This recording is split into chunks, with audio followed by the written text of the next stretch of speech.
Who owns a semi-automatic .40 caliber pistol? Anybody? I bet you a lot of you do. Or at least you want to buy one. You're pretty familiar with the .40 caliber, right? How many law enforcement agencies across the world use the .40 caliber as their primary firearm? Thousands? How many millions of people own this firearm? Millions? Well, guess what? I'm going to tell you a story right now. It's called the 1986 Miami Shootout. We are in the 25-year anniversary of the Miami Shootout, the most violent shootout within the FBI ever, bar none. Okay, let me pan out here and tell you this story. I'm going to be quick and move on here. It's got two parts, my story. The first version is the actual shootout, 1986, and the second version is how the .40 caliber was developed because of the shootout. Now let me tell you what took place and put your mindset back to 1986, the mid-1980s. I mean, did you ever see the movie Scarface? Al Pacino, remember? Well, that's how it really was. I mean, the 1980s in Miami, pretty dangerous place to live. As a matter of fact, when I did my research on this story, I was watching some newsreels of the actual news that took place in the 80s. If there was a murder, it didn't even hit the news. It had to be 5 or 6 or 7 deaths in a bad crime for it to even hit the news that day, because there was so much violent crime going on between all the criminals. It was just a war zone in Miami in the 80s. Still pretty dangerous today, by the way. You wonder why I carry so many guns. At least 2 guns and 2 knives. Anyway, 25-year anniversary, most violent FBI shootout ever. Why did it happen? Let's talk about it. Well, it was April 11th, around 10 a.m., the FBI, their intelligence, realized that, well, we know about these 2 bad guys who are robbing banks, they're doing carjackings, and we got their car. We got a make on their car now, one of the stolen cars they had. So they figured, all right, there's 2 of them in 1 car. Let's get 8 FBI agents, 2 in each car. So they had 4 cars. And here's a little visual effect for you. I'm going to zoom in on this. The yellow is the 2 bad guys. So what they did was, right there, what the FBI did was, the 2 cars on each side rammed into the yellow one, which was the 2 bad guys, forced them into a tree. They figured, all right, this will be an easy bust. 8 on 2. We're all armed. We've got our 357s, but they were loaded with 38 plus Ps. They also had 9mm, the FBI, and they also had some shotguns with double-out buck. Yeah, we're pretty well armed. We can take on 2 guys. Didn't go too well. Like I said, the most violent shootout. At the end of this video, I'm going to tell you where to go on YouTube to watch a portion of a made-for-TV movie. Someone uploaded an 8-minute scene from that movie of the actual shootout. And I want you to see that so you can really understand what took place that day and why the FBI ultimately came up with a solution to their 38 plus P. They went to Smith basically begging, help us out, man. We need a stronger load here. Well, let's go back to the shootout story. Okay, I'm going to pan out. And what you're looking at there, by the way, on the right was the .40 caliber I opened up with, an HK 40. And look on the slide there. See, it says Smith & Wesson right there on a German gun. We know Smith & Wesson made the .40 caliber. And there on the left is the 10mm. If it wasn't for that 10mm, also we would not have the .40 caliber.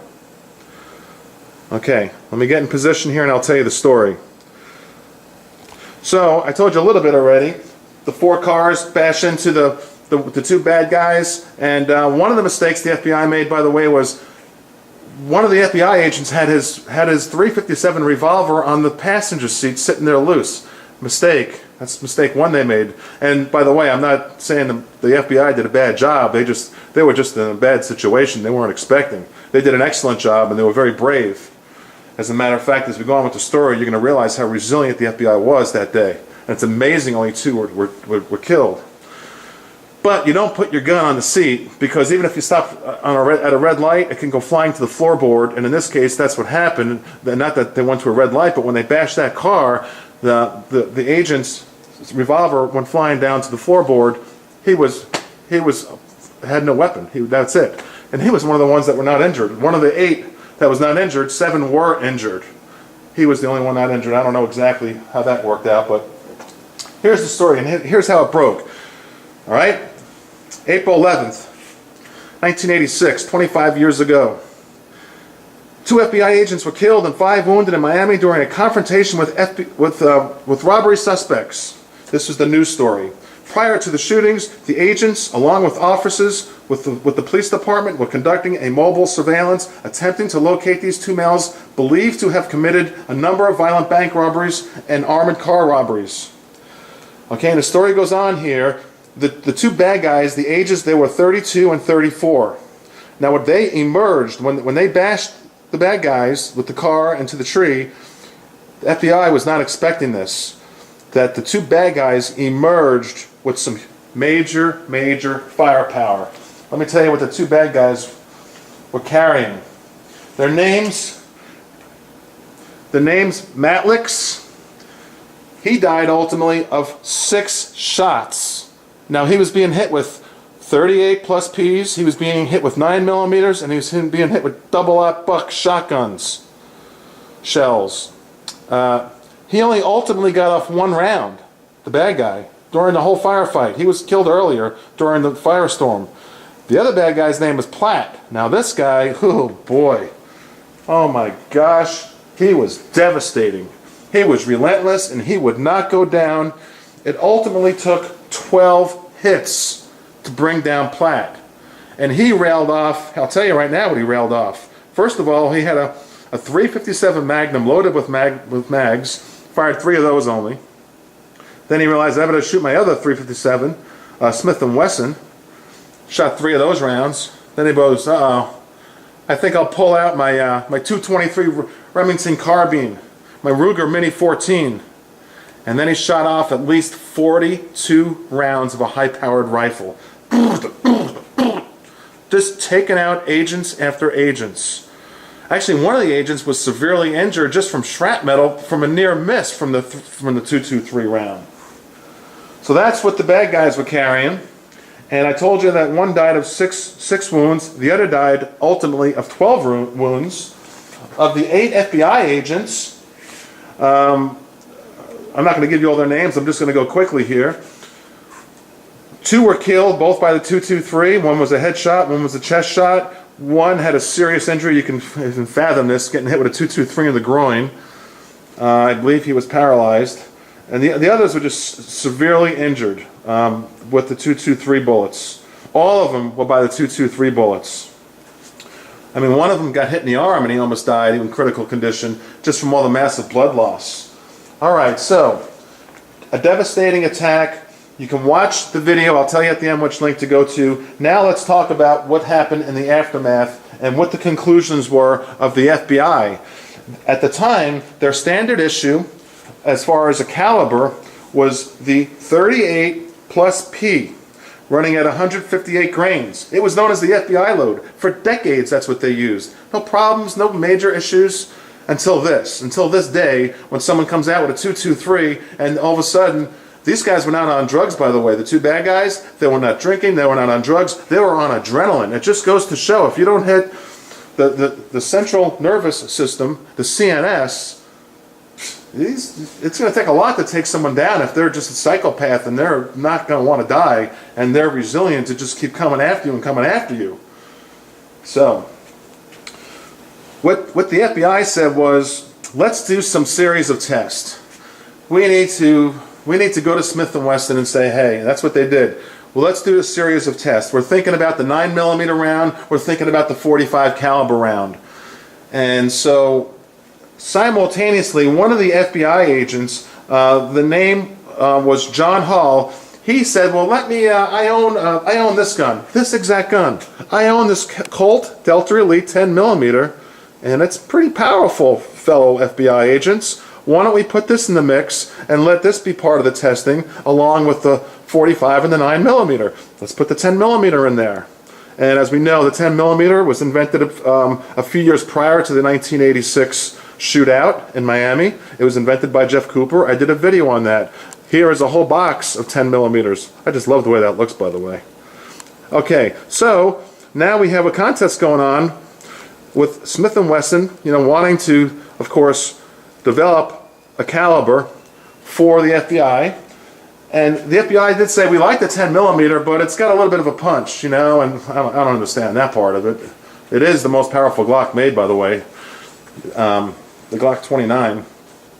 And they said, it's a little bit of a punch, so can you tone down the 10 millimeter cartridge a little bit? And they did. So they kept the 10 millimeter cartridge, and the FBI ran with it. And it was a cartridge that was running at about 1,000 feet per second. Look at today's rounds here. There's double tap there.